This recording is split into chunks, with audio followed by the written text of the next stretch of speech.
Michelle, try to be easy on the Wi-Fi. Just don't download or upload. All right, we are live on Facebook. We are live on YouTube. We are live on Instagram. It would help if I turn this view around for you. Oh no, did I do it backward? Yeah. All right. I think it was fine. Oh, Facebook exists. Facebook didn't work, actually. We're going to try that again. Hello, YouTube. We'll be right there. Instagram, folks. So I'm here with Mary and Richard. I don't even know where to put this. We'll just move it around. Oh, boy. Facebook. Well, if everything worked the first time, that would be boring. Yeah.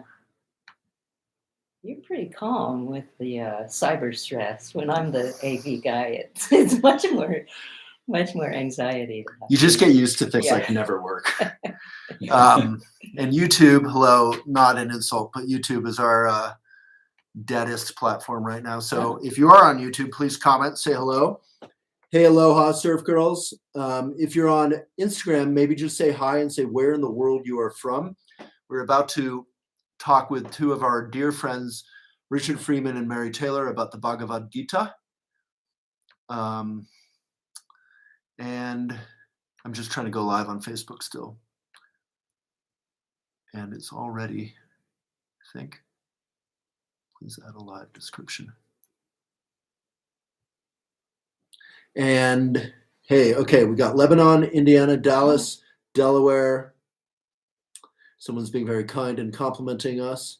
I think Mary and Richard mostly. I'll put it on you two. Who else do we have? North Shore, Oahu, or how do you even say that? OAHU. Sorry, I'm a landlubber. Landlocked, Ontario, San Francisco, Bondi Beach, Australia. All right, going live, take 2 on Facebook. If it doesn't work, it won't work. Let's say it's working. It worked for a second before, but then. All right, so I think we're positioned well for all 3 of us. Okay, well, hello. Hey, Waylon. Hey, Waylon. Good to see you. So you two have a new book, and the title is When Love Comes to Light. There it is for Facebook, and here it is for Instagram. And you're also doing a course about it that we are inviting everyone. Elephant is a big fan of Shambhala Publications, which is the publisher. We go way back with them. And you're doing a course with Shambhala. This is not an ad. We're not even involved, but we're just big fans of you two and Shambhala. So what in the world, your subtitle here, Bringing Wisdom from the Bhagavad Gita into Modern Life is sort of my question. Like, what the heck do you do with modern life? Well, art, Yeah. and that it's all metaphor for your immediate circumstances, which are not always easy, particularly these days. So we often find ourselves in, once we start to wake up, that there are a lot of deeper problems with relationships, with ego, with And even before we wake up, or even We're start totally to, out of we're it. totally out of Totally it. out of We have it. bad problems. And you don't mean literally waking up, when we start to awaken on the spiritual path or on the just growing up generally. We get in fights with our loved ones, or we hate on people on Twitter who think differently politically. Or we have some challenge that, family, or, some really difficult situation in the world that arises. And so then we're faced with crisis. And that's the story of the Gita. And the Gita is this little section of the big book called the Mahabharata. And that's like the epic. The epic. it's a huge epic. It's probably the longest poem in the world. Wow. It's enormous, and it's all in verse. And it's a brilliant text. And right in the later, just past the middle, we come to this, which is one of the highlights. Coming to this, meaning the Bhagavad Gita section. Yeah. And so it's stories within stories of different related people, good guys and The bad whole guys. Mahabharata is. Yeah, the Yeah. whole Mahabharata is. And the Bhagavad Gita, which means Bhagavan means the holder of Bhaga, which means opulence. And it's often translated as Opulence, God. like wealth or abundance or something. Yeah, or power, or the internal energy, Fire. or Kundalini or something. It's Bhagavan, and but it's usually translated as God, and so most interpretations are theistic Of the Gita. of the Gita. So it means the song of God or the song of Bhagavan, and it takes place on a battlefield. So it's very famous. There, it wasn't spoken in a rose garden, or a lot of these big teachings are given, near ponds with lotus flowers and beautiful. They're setting. peaceful. They're peaceful. lovely. Or it's in a monastery, and this is in the worst of situations because it's just at the beginning of a big battle between two extended armies, and the hero of the text is Arjuna, and Arjun actually means precious one. You sort of say to somebody, "Hey, sweetie, hey Arjun, how you doing?" And Arjuna's charioteer, who happens to be Krishna, who happens to be the Paramatman, or the being who lives in the heart of all beings, and who is the universe. So Krishna is sort of Krishna the god is- of gods, Yeah, he's the universe. Yeah. Yeah. Okay, so the universe is driving. yeah, and he represents the highest intelligence, Hmm. and so he happens to be the charioteer. And the chariot, of course, is a metaphor for your body and your senses, Your life. your life, and different stages of your mind. And the highest part of mind is this discriminating awareness, and that is this function which isn't actually you in the sense of what you identify with as you. And so what happens is at the beginning of this huge battle. And Arjuna has been trained his whole life as a warrior, and yet he's a prince. So Arjuna is a princely warrior, and he's been training his whole life for battle. And so he and Krishna are best friends, like they're like you and Ivan. And they are. Ivan is one of the, I guess, Shambhala. co-publisher Yeah. at Shambhala. And they've known each other through thick and thin. So they're going to war together. They're going to war together, and they come into the battlefield, and they're all pumped up because he's like going into battle. And Krishna is just the charioteer. He said he wouldn't participate. Yeah. Because it wouldn't be. He didn't. Yeah. It wouldn't be fair. Well, yeah, there are all these negotiations in Before previous him. chapters as to. Like he wouldn't actually fight, but Yeah. he'll steer. That was his. And then that story gets complicated later in the whole Mahabharata. But in this particular thing, the two of them arrive. They hear the conch shells being blown. Like Yeah. that. And that's the signal the war is about to start. And so they pull out their conch shells They're- and blow them. Yeah, and their conch shells are very special because and so they blow the conch shell, which everyone should try as a practice,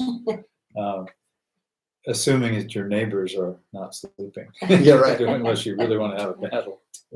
Yeah. But it's if you really do it loudly and extend all of your breath, your body just vibrates afterwards in your body. So I grew up blowing them because in the Buddhist community we would use them Right. to gather Right, people right. for meditation. And, yeah, same. yeah. And you feel that. You feel this sense. It's a great sound.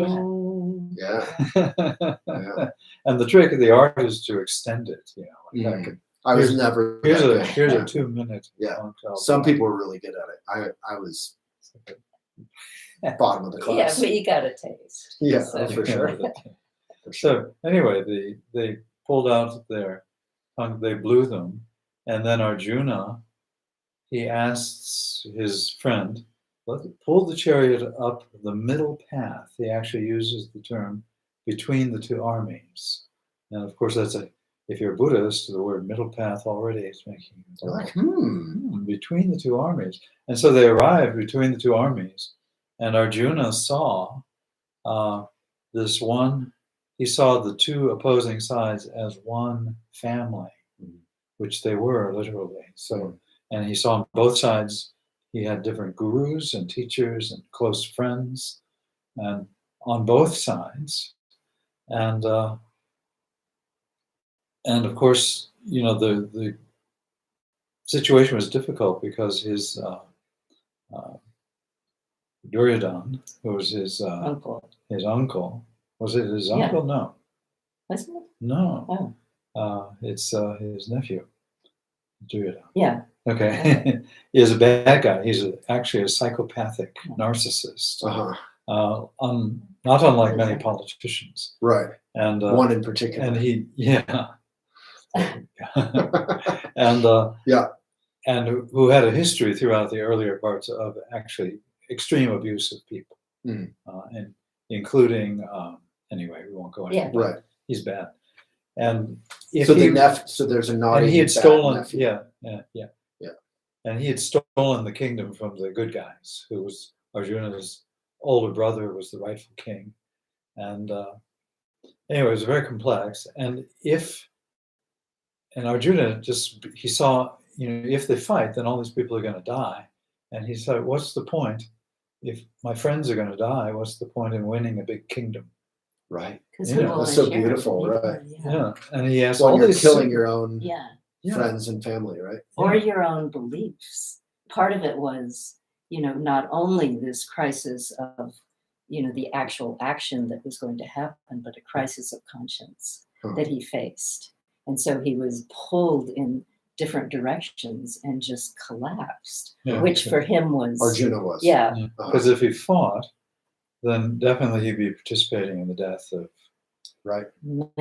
many people. So it's like the historic Civil And if he War didn't fight, in the U.S., where you're fighting your own brothers. Exactly. Exactly. Very sad. Yeah. And so then he breaks down. Arjuna, who has in mythology, some of the best posture. It's Arjuna. He's a yogi. Right. And Right. And he's very buff and ambidextrous. He was extremely talented. And he just slumps and he starts weeping. And he asks Krishna, tell me, please, what should I do? Meaning Krishna said, don't fight or fight And so this is how the whole story begins, is that we, with the idea that maybe we don't face these huge battles every day, but that we face things where we have conflicts, where we have, moral decisions we have to make, or where we just have all the decisions time, right? all the time. And are you going to act, or are you going to not act? And if you are going to act, how do you decide what you're going to do? Especially and that's the when discriminating awareness you were that's talking about, like how to choose. how to, or what should, not the discriminating awareness tells you what to do, but it allows you to watch the emotions and feelings and different philosophies and religions that guide you without getting stuck in them. and so the story. But also, discriminating awareness has the confidence to choose sometimes too. Oh yeah. Like I always defend judgment, which everyone else is always like, I do judging is too. bad. I'm like, so- well, every time you eat, you're judging. Yeah. I'm gonna eat an apple versus a pile of poop. Like Yeah. we all judge. And if you don't make judgment, then it's that when you become attached to the judgment and then prejudice, prejudging, Yeah. when you're operating out exactly.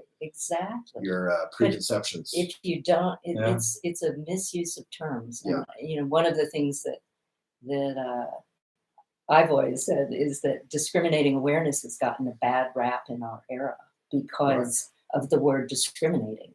Right. And so people think, oh, I'm not going to discriminate, Right. but and that's true. You don't want There to they are. You can't help prejudge, But you can be aware of your discriminating. discrimination. and your discernment and your biases, etc.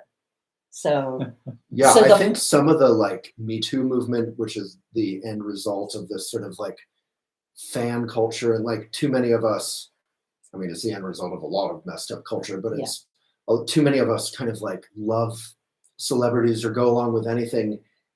And that's a lack of judgment. Mhm. We have to hold people responsible Exactly. for unethical, and ourselves, I guess, for Yeah. unethical behavior. Yeah.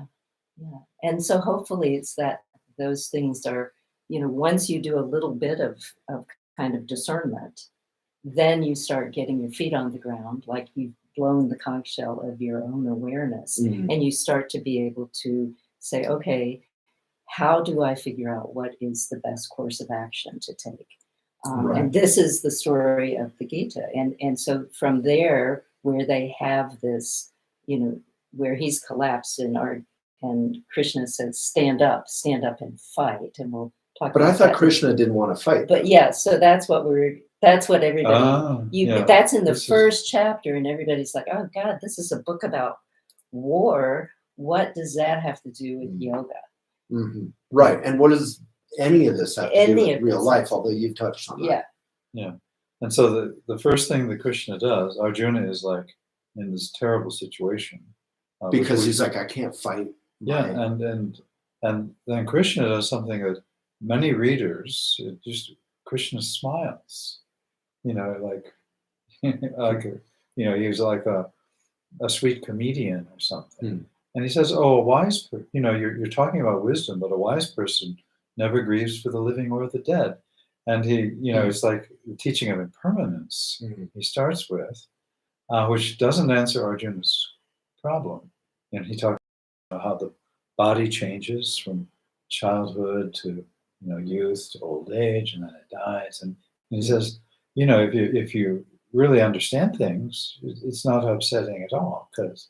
And he goes on, um, and then he says also, even in the immediate moment, if you watch, you're happy and you're sad, and then it's cold and it's hot, and and so it's like, so he's pointing out this fact of impermanence, that it's small scale, big scale, immediate, extended, and But that doesn't mean that you then just say, oh, well, never mind.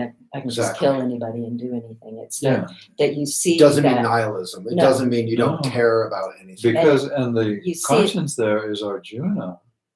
He never accepts, so Krishna keeps presenting good teachings, and different teachings. He goes through all these different religious schools that were popular at the time, and he presents them well. And Arjuna says, but he doesn't accept it because none of it actually answers his question, because he's in this crisis. And so, and oftentimes people won't read the Gita that way because they're so surrendering theistically, like I just have to Right. accept it. So, Right. Like it's the word of God. it's the God's- word. It actually takes all of the many different religious approaches, and none of them actually answer Arjuna's question.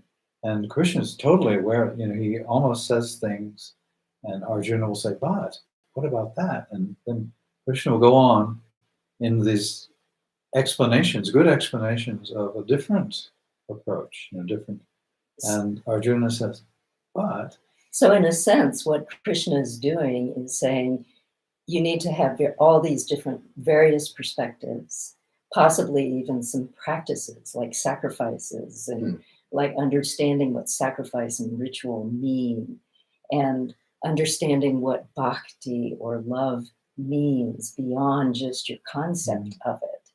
And that you take all these perspectives into any given situation, and you have to then, and even something like dharma, your own purpose in life, and the teachings as the dharma, you have to set them all in down kind of, and say what is actually happening right here, right now, in context of all of this. Because there's never any one answer. There's not a formula for Right. how any So of it. irritating. Isn't it irritating? Like with the Dharma, there's never, you actually have to practice it. It's just like, yeah. You can't just have a philosophy. I know. Like and it Trump gets- Rinpoche is so good on that. He's like, this is not another philosophy if you get attached. That's why impermanence is such a great way to start. Yeah.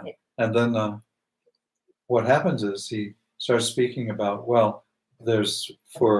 if someone is an ethical warrior, following, where, and ethical warriors are very rare historically, I think, but there is this ideal of them. Like enlightened despots. Yeah, They're rare. yeah, Yeah. like the benevolent monarch or Right. something. Benevolent dictator. Yeah. Yeah.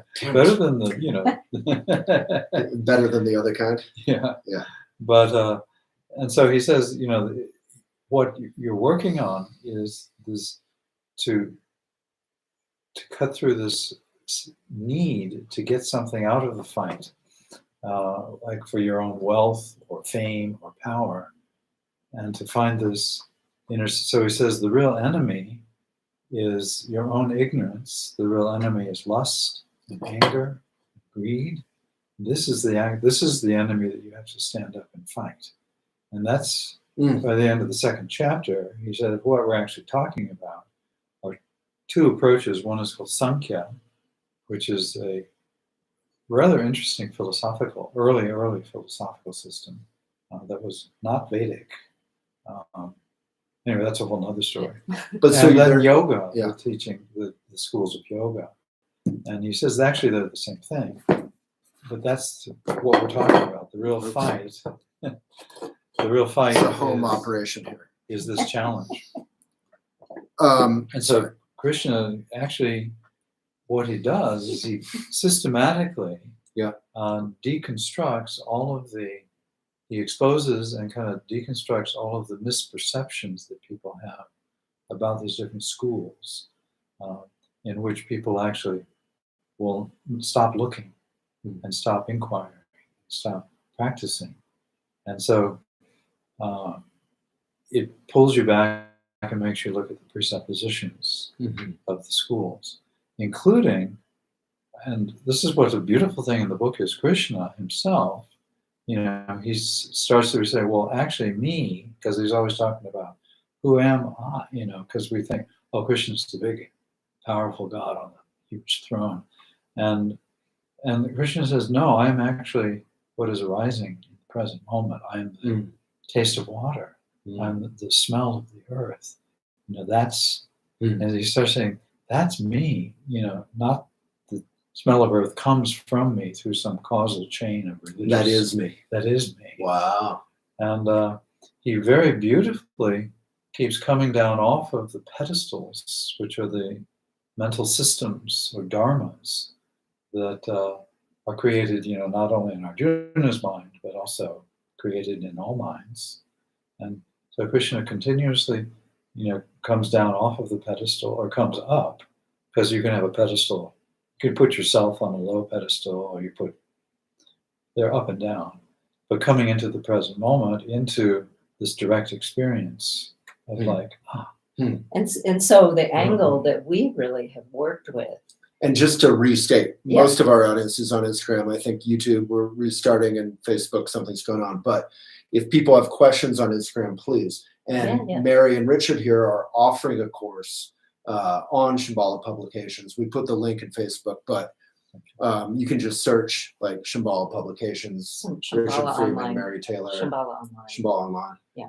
And find this course on the Gita. And the angle that we do in the course and that we took in the book, because to us wanting to bring it into modern day, into relevance, is that all of these teachings really are needing to be embodied. Just like at the beginning of the text where they blew the conch shells and they got into their bodies and had insight, that when you try to understand things, and if you can figure out how to consistently come back, feel your feet on the ground, feel the sense of what it feels like when truth is actually flowing in your blood, rather than some theory that you've made up. Which is probably like the theories is where aggression comes out, because you'll fight and die for your theory instead of embodying in that present moment. Yeah, and seeing and feeling the sense of interconnectedness, feeling and impermanence. And so those two themes. Then seeing all beings. Yeah. Right. So Krishna keeps saying, well, I'm in the heart of all beings. Right. So if you kill any being, even your enemy, you're killing yourself or your cause. Or So it's quite a. So what happens? Do they go to war? Well, Actually, in this book, it doesn't. in the book, they don't make it they to the don't- war. Oh, okay. It's by the very end of the book, the 18th chapter. Krishna has still not answered Arjuna specifically, but he's taught him all this stuff about seeing all beings, Right. and then he says, and this is, once you see this, you have this vision of all beings within you, it's a beautiful vision. Then he says, now do what you choose, because the way that you would know how to act in a difficult circumstance is with basically science. He says you act, but if you're not attached to the fruit of the action, you're acting to help. Then you'll get feedback, and so all the action like that gives you knowledge or better information. Like it's like a good doctor or something. They have theories, but they actually are paying attention. Yeah. And so they'll try something. Oh, that didn't work. And they have no attachment or embarrassment or pride. They'll just say, oh, I just learned something.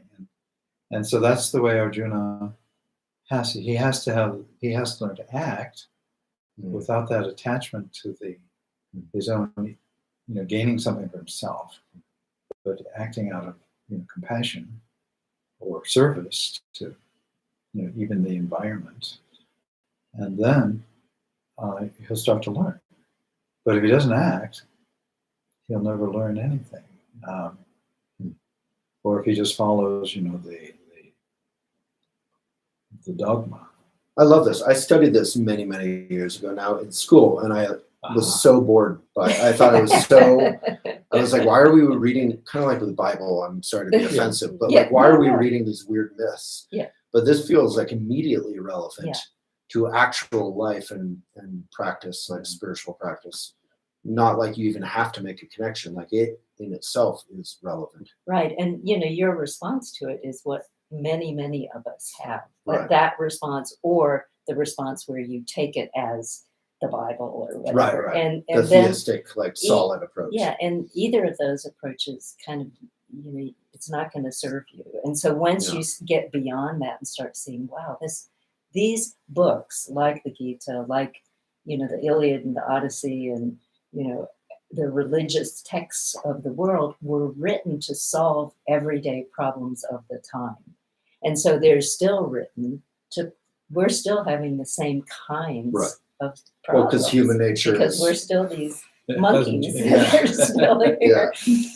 No, I mean, I'm really active on Twitter, and this whole Bhagavad Gita, the battles feels like Twitter world where everyone's ready to kill each other just for a couple likes. Yeah, which is They just are. so Yeah, fascinating to watch. And we need, but then tragic, it's so interesting because we need someone to find that middle path, but the middle path can't be Joe Manchin. Like the middle path can't be let's not do much about climate change. Yeah. Like that's not the middle. Like what is the middle path? Yeah. In today's society with Trump on one side and, climate crisis on the other and half humanity the middle crying path out for is help. that interconnectedness. 'Cause you see that, let's say politically, the extreme right and the extreme left are actually the same thing. If you study the history of those views. Yeah. Well, you definitely see that with anti-vax beliefs. It's super popular on the extreme left and the right. Right. Yeah, isn't that strange? Yeah. And It's then you complete the circle. and then just getting mad, then it's an ego thing, a matter of pride. But if there were actually, people saying, "Hey, let's communicate," Right. And so the middle path starts to be fueled by this ability to communicate and the ability to really see the other person as a person. And on social media, seeing the other person as a person is one of the last things that, we do sometimes, because it's all about image. It's all about the fast little thing that you've tweeted. And you're not seeing yourself as a person. And you're not seeing yourself. Right. You're seeing yourself as an opinion who has to fight for its survival. An identity. So you've Right, an identified. identity. Like ego, yeah. That's so sad. Yeah. Like a selfie. So we need like an Arjuna or Krishna, I don't know which, in social media. Yeah. Like we need some sort of someone fighting. I guess it's Krishna who's teaching the way Yeah. forward Yeah. That's to like referee the two armies. well, and to let the two armies see that they actually can do it themselves. Right. And that's the Right. bottom line. Of course they can You have too. to keep coming back to that. In Yeah. the very end of the Gita, that's one of the final teachings is just keep looking again, Mhm. look again, look again, and that's for all of us when we're in a conflict or we're in a crisis. You make a decision, you take an action, but then you don't stop there. You look again, say, okay, what do I do now? And so it's fascinating. Yeah, it sure It's a is. very cool book.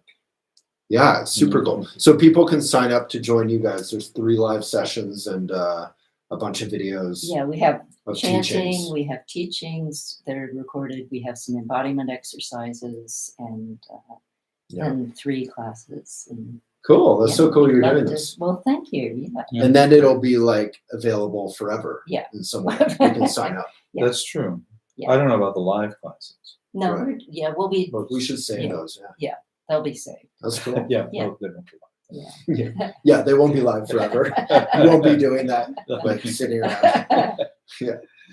How cool. Well, thank you so Yeah, much for well, doing this. Wayne, And thank you thank for you. joining me Thank as you. Oh, always. thanks. Yeah, Yeah, thank it's you. so good to see And we you. had Ivan, I think, touch in on Oh, YouTube. good. One of our like Thanks. 4 people on YouTube. Thank you all for joining Yeah, us. but thank you. There's a huge audience. I think something's up with Facebook today. It's not having a good time. But Yeah. if anyone has questions on Instagram, looks like we left the link in there. The offering, what is the offering? Is this, well, you can say, but it's sort of involved with your book, right? Connected with your book, Yeah. which is bringing wisdom from the Bhagavad Gita into modern Yeah. life.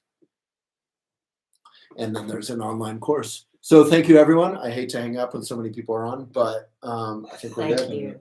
We can't be live forever. No. That's the impermanence The teaching. impermanence. Thank God. Thank you. All right. You heard like Facebook, Instagram.